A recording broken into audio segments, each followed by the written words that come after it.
Hello दोस्तों, hi welcome welcome to channel में आपका स्वागत है। क्या आप आईटीआई कर चुके हैं और आज जो है आईटीआई इंस्ट्रक्टर की जॉब करना चाहते हैं तो गवर्नमेंट ऑफ इंडिया की जॉब निकल चुकी है वोकेशनल आईटीआई के लिए। यानी अगर आप आईटीआई कर चुके हैं तो आईटीआई की रिक्रूटमेंट जो है ऑनलाइन आवेदन आपको करना है। और आईटीआई ऑनलाइन आवेदन किस तरीके से करना है इस वीडियो में बताने वाला हूँ। यहाँ पे मैं बताता चलूँ कि आपके पास में आईटीआई के साथ साथ में 10 का टीसी और 10 का मार्कशीट होना चाहिए, आईटीआई का सर्टिफिकेट और 3 साल का जो है आपको ट्रेनिंग सर्टिफिकेट, एक्सपीरियंस सर्टिफिकेट होना चाहिए। उसी के बाद में आप आईटीआई इंस्ट्रक्टर के लिए अप्लाई कर सकते हैं। आवेदन कैसे करना है, किस तरीके से डॉक्यूमेंट लगाना है, उसकी पूरी डिटेल जानने के लिए इस वीडियो में बने रहिए। चलिए देख लेते हैं, कंप्यूटर स्क्रीन पे देखते हैं। तो चलिए दोस्तों स्टार्ट कर लेते हैं। आईटीआई रिक्रूटमेंट का जो है आईटीआई इंस्ट्रक्टर की जो जॉब या वैकेंसी निकली है उसके लिए आपको जाना है इस यूआरएल के ऊपर में जो यहाँ पे दिया गया है, जिसमें इजीली आपको ऑनलाइन एप्लीकेशन करने की पूरी प्रोसीजर मैं यहाँ बताने वाला हूँ। सबसे पहले नोट आप अच्छी तरीके से पढ़ लें कि क्रोमियम और जो है मोजिला फायरफॉक्स वर्जन 77 to 94 के अंदर में हम अप्लाई कर सकते हैं इस फॉर्म को। गूगल क्रोम के अंदर में वर्जन जो है 73 to 96 ब्राउज़र के अंदर में हम अप्लाई कर सकते हैं। इस बात को आपको याद रखना है।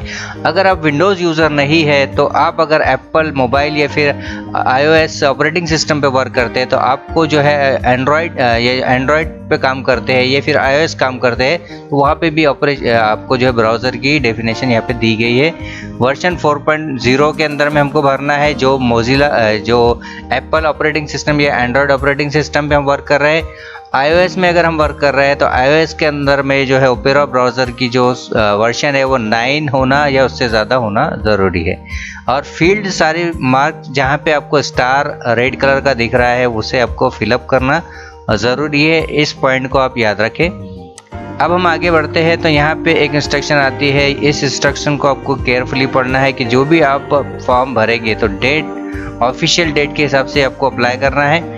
मोबाइल पे एक एसएमएस आएगा उसे आपको जो वेरीफाई करना है और एक एसएमएस जो है आपके ईमेल पे आएगा उसे हमें वेरीफाई करना होगा। इस तरीके से ये सारी चीज़ों को आपको रीड कर लेना है। इस डायलॉग बॉक्स को हम बंद कर देते हैं। अब हम चलते हैं कि इस रजिस्ट्रेशन के लिए आपको यहाँ पे जो रजिस्ट्रेशन का पेज आपका खुला है, जो आप जिस तरीके से यहाँ पे पहला पेज आपको दिखेगा उस पर ही आपको ये रजिस्ट्रेशन आ जाएगा। सबसे पहले आपको यहाँ पे आपका कैंडिडेट का नाम, उसका मिडिल नेम यानी फादर नेम और उसका सरनेम यहाँ पे डाल देना है। उसका मैट्रिकुलेशन का यानी 10वीं क्लास का जो है उसका रोल नंबर डालना है। किस ईयर में यानी किस ईयर किस मंथ में वो पास आउट हुआ था वो हम यहाँ से डाल देना है। जो भी ईयर में जो भी मंथ में वो पास हुआ है। आपका मोबाइल नंबर, जो भी कैंडिडेट का मोबाइल नंबर है वो आपको यहाँ पे डालना है। फिर से उसे कंफर्म करना है वही मोबाइल नंबर को। यहाँ पे जो है ईमेल आईडी डालना है और उसी ईमेल आईडी को यहाँ पे कंफर्म कर जनरेट ओटीपी बटन पे क्लिक करना है। जैसे ही हम जनरेट ओटीपी बटन पे क्लिक करते हैं तो सबसे पहले आपको मोबाइल का ओटीपी आएगा, वो मोबाइल ओटीपी आपको वेरीफाई करना होगा। सेकंड जो है आपको ईमेल का ओटीपी आएगा उसे हमें वेरीफाई करना होगा। उसके बाद यहाँ पे चेक मार्क लगाकर सबमिट बटन पे क्लिक करना है।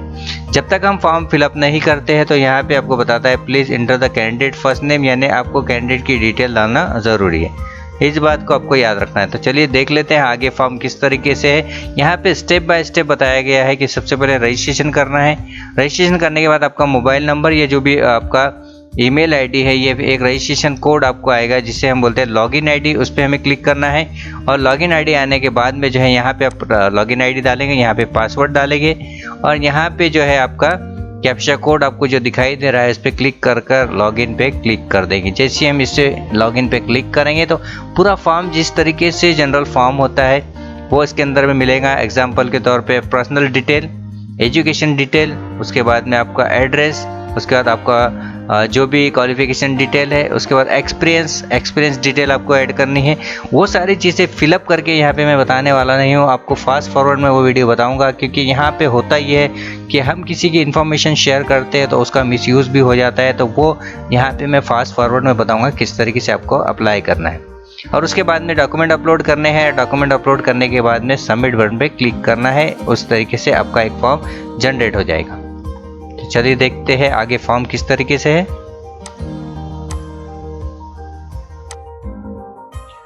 चलिए दोस्तों स्टार्ट कर लेते हैं। सबसे पहले रजिस्ट्रेशन आपको करना है तो यहाँ पे आपको अपना नाम लिखना होता है।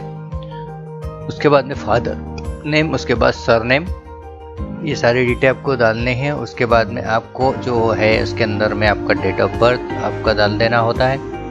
ये सारी डिटेल डालते समय इस बात को याद रखें कि जब कभी भी हम फॉर्म भर रहे हैं तो इस बात को आपको याद रखना है, जो कोई भी हम फॉर्म भर रहे हैं तो आपका जो नाम हम ऐड करेंगे यहाँ पे, नाम, आपका मिडिल नेम और सरनेम जो हम डालेंगे तो इस टाइप से डालें जिस तरीके से आपके मार्कशीट पे अवेलेबल है। एग्जाम्पल के तौर पे किसी का नाम जो है डबल होता है, एग्जाम्पल के तौर पे साहिल अहमद, उसके बाद में फादर का नेम आसिफ अहमद, उसके बाद में शेख। तो वो जो दो नाम है, पहला जो लेटर है उसे फर्स्ट नेम के अंदर डालना है, सेकंड जो है आपका फादर का नेम आप डाल देंगे, उसके बाद डेट ऑफ बर्थ आप यहाँ पे डाल देंगे। उसके बाद में आप अपना मोबाइल नंबर और ईमेल आईडी वहाँ पे ऐड करना है। डेट ऑफ बर्थ डालने के लिए आपको सिंपल सा क्लिक करना होता है और उस क्लिक करने के बाद में जो है आपको यहाँ पे जेंडर सेलेक्ट करना होता है। जेंडर सेलेक्ट करने के बाद में आपको वहाँ पे जो ऑप्शंस प्रॉपरली है उसे प्रॉपरली फिलअप करना होता है। यस और नो का जो ऑप्शन आपका दिया गया है उसे हमने क्लिक करना है और उसके बाद में हम अपना मोबाइल नंबर और ईमेल आईडी यहाँ पे ऐड करेंगे। यहाँ पे हम अपना ईमेल आईडी, मोबाइल नंबर जो ऐड करते हैं वो हमको डाल देना है और उसके बाद में जो है नीचे में कॉलम दिया गया है 10 क्लास की मार्कशीट के डिटेल, यानी 10 क्लास का रोल नंबर आपको डालना होता है। तो वो 10 क्लास का जो भी आपका मैट्रिकुलर रोल नंबर है वो हम डालेंगे और वो डालने के बाद में हमको जनरेट ओटीपी बटन पे क्लिक करना है। तो जनरेट ओटीपी बटन पे जैसे ही हम क्लिक कर देते हैं तो वहाँ पे देखिए ये जो सारी इन्फॉर्मेशन है प्रॉपरली हमने भर रखी है, उसको पहले हम चेक करेंगे और चेक करने के बाद ही हम जनरेट ओटीपी बटन पे क्लिक करेंगे। उसके बाद में जहाँ पे चेक मार्क हमको लगाना है वो चेक मार्क हम लगा देंगे और डेट ऑफ बर्थ या मोबाइल नंबर अगर हम डाल रहे हैं, ईमेल आईडी अगर हम ऐड कर रहे हैं तो वो ईमेल आईडी या डेट ऑफ बर्थ या जो भी हम मोबाइल नंबर डाल रहे हैं वो अपने पास अवेलेबल होना ज़रूरी है। अगर हम अपना ईमेल आईडी या मोबाइल नंबर मोबाइल अपने पास नहीं होता है तो ओटीपी का इशू आ सकता है, क्योंकि वन टाइम ओटीपी जो होता है कुछ समय के लिए आपके पास होता है और उसके बाद जो है वो ऑटोमेटिकली रिजेक्ट हो जाता है कुछ समय के बाद में। अब हम यहाँ पे चेक मार्क लगा देते हैं, जनरेट ओटीपी पे क्लिक करेंगे। जैसे ही जनरेट ओटीपी बटन पे हमने क्लिक किया तो यहाँ पे देखिए कैप्चा में डालना है और ओके हम कर देंगे। जैसे ही ओके हम कर देते हैं तो यहाँ पे देखिए आपके ईमेल आईडी और मोबाइल के ऊपर में एक ओटीपी आ चुका होगा। वो ईमेल आईडी के ऊपर में या मोबाइल पे जो ओटीपी आया वो हम डालेंगे और वेरीफाई ओटीपी पे क्लिक कर ओके करेंगे। अब हम ईमेल का ओटीपी हम यहाँ पे डाल देते हैं। ईमेल अगर हमारे पास अवेलेबल है तो उसे ओपन कर लेना है और ओपन करने के बाद में हम जो ओटीपी हमारे ईमेल पे आया है वो हम डालेंगे और उसे भी हम वेरीफाई कर देंगे। वेरीफाई करते समय एक बात को ध्यान रखें कि ओटीपी जो भी आया वन टाइम पासवर्ड चाहे लेटर्स हो चाहे नंबर्स हो उसे प्रॉपरली डालें और उसके बाद में चेक मार्क लगाकर कैप्चा कोड हम डालेंगे और सबमिट बटन पे क्लिक करेंगे। फिर से हमें एक मैसेज आएगा, उसे हम ओके कर देंगे। ओके करने के बाद देखिए ये आपका एप्लीकेशन नंबर आ चुका है। ये एप्लीकेशन नंबर आपने प्रॉपरली देख लेना है या नोट डाउन कर रख लेना है। वैसे तो ईमेल पे आपके आ चुका होगा, मोबाइल पे भी ये नंबर आपके पास आ जाता है, उसे हम कॉपी कर रख ले या नोट डाउन कर रख ले। और उसके बाद में ये है पर्सनल इन्फॉर्मेशन, यहाँ पे आपको फिलअप करनी है। पर्सनल इन्फॉर्मेशन में अपना पूरा नाम, ईमेल आईडी, मोबाइल नंबर हमको डालना है। एड्रेस हमको प्रॉपरली डालना है, जो भी हमारा एड्रेस है। और अगर एड्रेस सेम टू सेम आपका है तो हमको परमानेंट एड्रेस और जो है करस्पॉन्डेंस एड्रेस सेम रख देना है। जेंडर आपको वहाँ पे सिलेक्ट करना है, जो भी जेंडर आपका है, मेल फीमेल ट्रांसजेंडर जो भी आप है वो हम डाल देंगे। और उसके बाद में जो है नेक्स्ट बटन पे जैसे ही हम क्लिक करते हैं तो वहाँ पे एडिशनल क्वालिफिकेशन, एडिशनल इन्फॉर्मेशन का एक टैब आपको ओपन हो जाएगा। उसके बाद में अलग अलग तरीके से वहाँ पे आपको ऑप्शंस स्टार्ट होंगे। जैसा कि हम यहाँ पे देखेंगे कि जैसे ही हमने वो क्लिक किया, क्लिक करने के बाद में हमने अपनी पूरी इन्फॉर्मेशन ऐड कर दी। क्लिक करने के बाद में additional detail, qualification, experience and document payment का एक ऑप्शन वहाँ पे मिलता है। यानी 4 बटन आपको मिलते हैं, वो चारों बटन को आपको फिलअप करना है, कंप्लीट करना है। जैसा कि हम यहाँ पे फर्स्ट ऑप्शन पे चल रहे हैं, वहाँ पे हमने पूरी डिटेल ऐड कर दी, अपना पूरा नाम, अपना ईमेल आईडी, अपना मोबाइल नंबर, अपने डेट ऑफ बर्थ, अपना एड्रेस, ये सारी डिटेल हमने ऐड करने के बाद में यहाँ पे इस बात को याद रखें कि जब कभी भी हम फिल कर रहे हैं फॉर्म फिल करते समय सारी इन्फॉर्मेशन डॉक्यूमेंटेशन के हिसाब से ही हमने ऐड करनी है।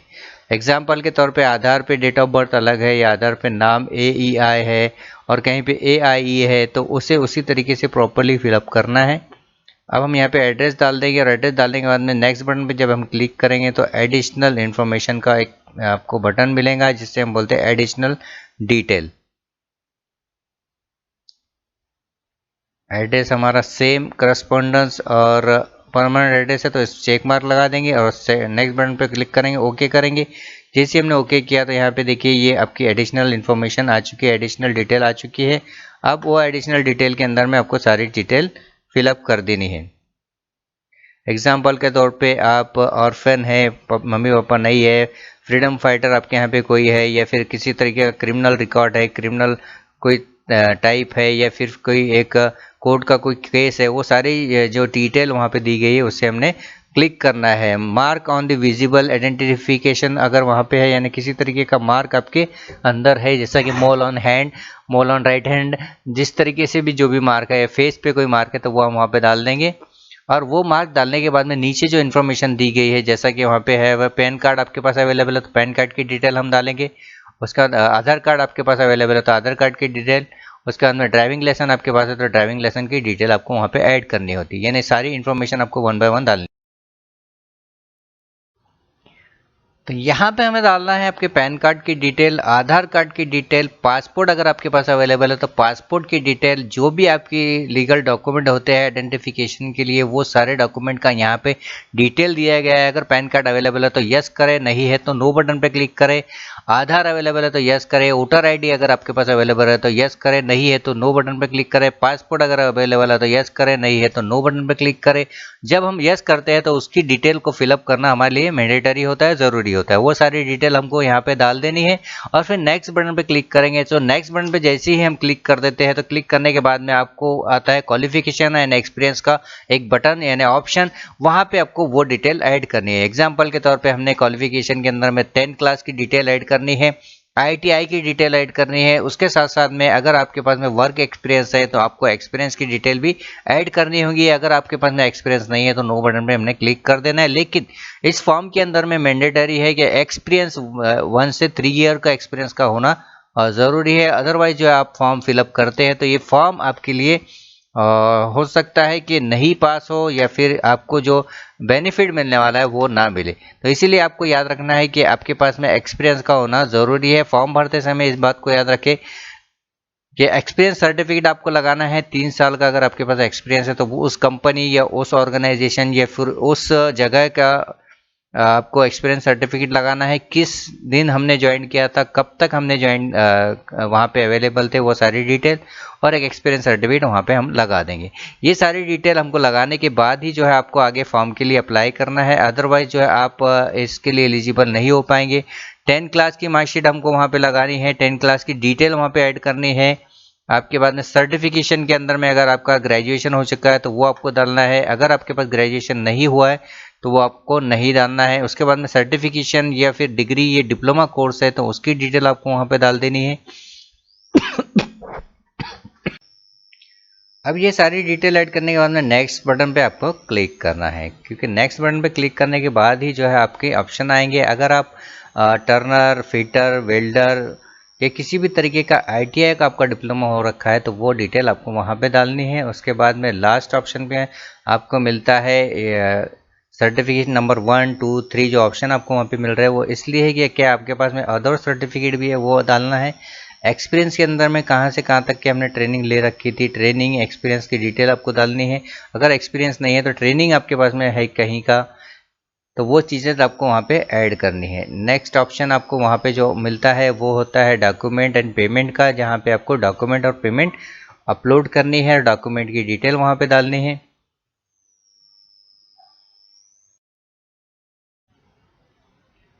वहाँ पे नेक्स्ट ऑप्शन होता है सेव एंड प्रिंट। अगर आपने एक्सपीरियंस सर्टिफिकेट की डिटेल प्रॉपरली नहीं डाल रखी है तो आपका फॉर्म वहाँ पे नहीं बढ़ेगा। अगर आपने वहाँ पे प्रॉपरली डाल रखी है तो वो फॉर्म आपका सही तरीके से आगे बढ़ पाएगा। अदरवाइज जो है आपको इस तरीके का इशू आ सकता है, जैसे कि हम अभी आप ऑनलाइन देख रहे हैं कि हमने डिटेल के अंदर में कोई रॉन्ग इन्फॉर्मेशन भर दी है तो वो जैसे ही हम पे एंड न्यू पे क्लिक करते तो वो एक्सेप्ट नहीं करता। अब हमें प्रॉपरली डिटेल ऐड करनी है और ऐड करने के बाद जो है आपको नेक्स्ट बटन पे क्लिक करना होता है।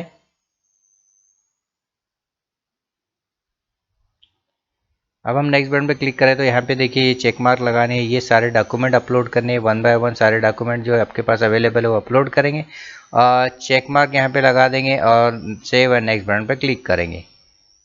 सेव एंड नेक्स्ट बटन पे क्लिक करने के बाद में ये यहाँ पे सारे चेक मार्क आपको लगाने हैं और उसके बाद में जो है कैप्चा कोड जो नीचे दिया गया है वो आपको डाल देना है और उसके बाद में फिर ऑप्शन होता है सेव एंड सबमिट का ऑप्शन, प्रोसीड का ऑप्शन, बैक का ऑप्शन। यहाँ पे ये तीनों ऑप्शन में से जो आपको सुटेबल लग रहा है उस पर हमने क्लिक करना है। सबमिट पे हम क्लिक करते हैं। यहाँ पे अगर किसी तरीके की कोई इन्फॉर्मेशन अगर रॉन्ग है तो वो आपका फॉर्म आगे नहीं बढ़ पाएगा। देखिए ये डॉक्यूमेंट अवेलेबल नहीं था इसलिए फॉर्म आगे नहीं बढ़ पा रहा था। अब हम यहाँ पे फ़ोटो ऐड कर देते हैं।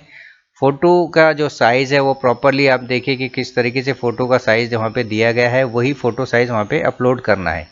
डॉक्यूमेंट अपलोडिंग के बाद में देखिए ये ऑप्शन जो चेक मार्क का था फिर से मैं बताने जा रहा हूँ। तो यहाँ पे हमने चेक मार्क लगा देना है और कैप्चा कोड वहाँ पे डाल देंगे और प्रोसीड बटन पे या सबमिट बटन पे क्लिक करेंगे। अगर किसी तरीके को कोई इशू है अगर फॉर्म के अंदर में तो उसको प्रॉपरली फिल करना है। अगर वहाँ पे हम कोई गलती करते तो वो ऑप्शन आपका नहीं ले पाएगा।